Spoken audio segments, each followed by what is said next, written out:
The second work that Manet put out was in the same time frame as the lunch on the grass is Olympia. And this was the painting that I referred to earlier when we were looking at the Venus of Urbino. Notice here how we have a similar situation. We have a woman who is staring directly at us. We see her with her left hand over her genitals. We see a servant in the background. We see an animal on the bed with her. So here we have, this time it is a cat. And notice that the cat, hopefully you can see this clearly enough, the cat is arched and it looks to be startled and upset. So in the earlier one where we had the Venus with the dog on the bed lying there not even noticing our presence, here our presence is extremely noted. We have the cat that is paying attention to us. We have the woman lying on the bed looking at us.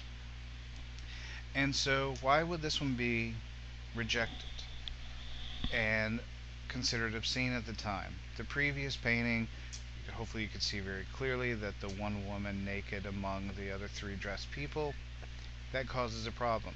But here we have a woman in her bedroom, naked. That in and of itself is not problematic. So you need to look at and take in this picture as a whole to see where we start running into problems. First of all, 1863, we need to think of the time frame, Civil War time in the US.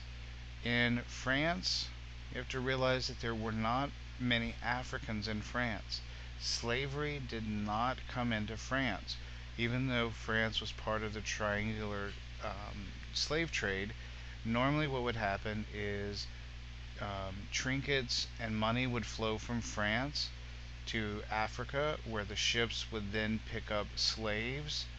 They would then transport the slaves to the Caribbean, unload the slaves, pick up cotton, raw materials, rum, sugar, and transport that back to France, where they would unload, get more money, go back to Africa, etc. So they were part of the slave trade, but the slaves did not go back into France. So typically, France did not have Africans, but we see one in the picture here in the role of servant. And so that was one of the problems, is that this was a political commentary against slavery.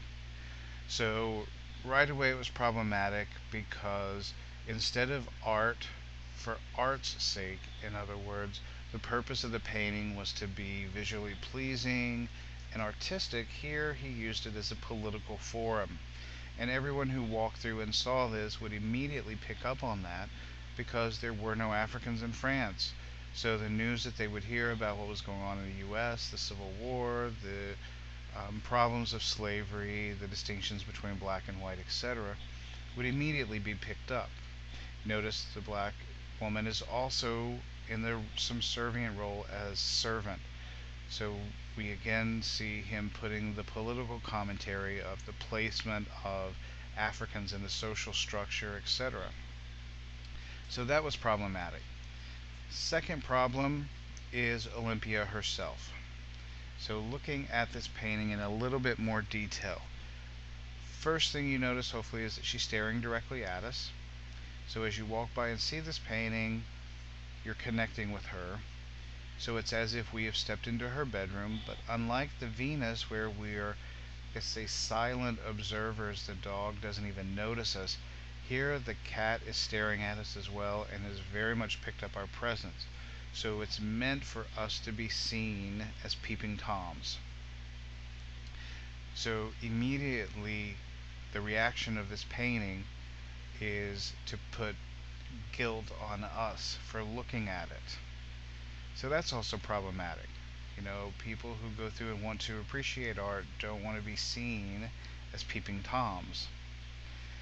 And then the final thing, and the, I guess, main thing, besides the politicalness of it, is Olympia. Who is she? When you look at the reclining figure, what do you notice?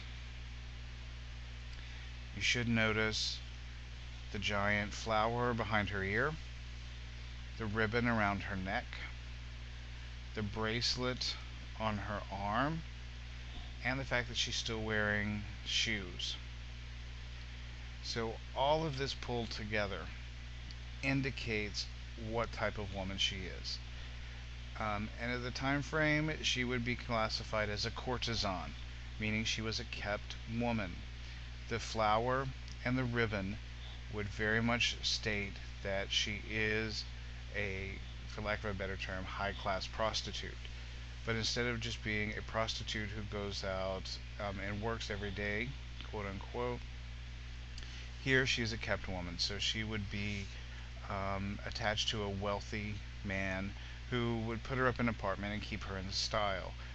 So we see that he sent her flowers, possibly noting his arrival. She has a servant, so it's obvious that it's a very wealthy household. And the fact that the flowers note possibly his imminent arrival, and now we come upon the scene. Again, it's implicating us into this domestic scene of infidelity. And right away, the flower and the ribbon would have given her away as a courtesan. Again, the African slave would automatically be a scene of political commentary, and the cat would show that we are peeping toms looking into her bedroom. So, in this one, going through the Miller test, is it meant to appeal to the Purian interest? Yes, this is sexualized. The fact of who she is, her positioning, as well as the accessories let us know that this is a sexual situation. Two, is it patently offensive? Again, you can make an argument that if she finds someone to keep her in style that she wants, that's fine. Or you could say that being a professional mistress is problematic, patently offensive. And finally, does it have redeeming value?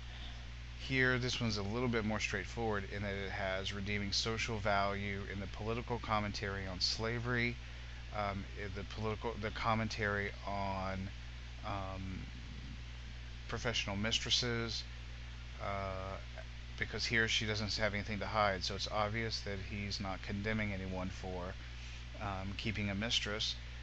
But also, we know because of Manet's skill as a painter, we do appreciate this as a great work of art.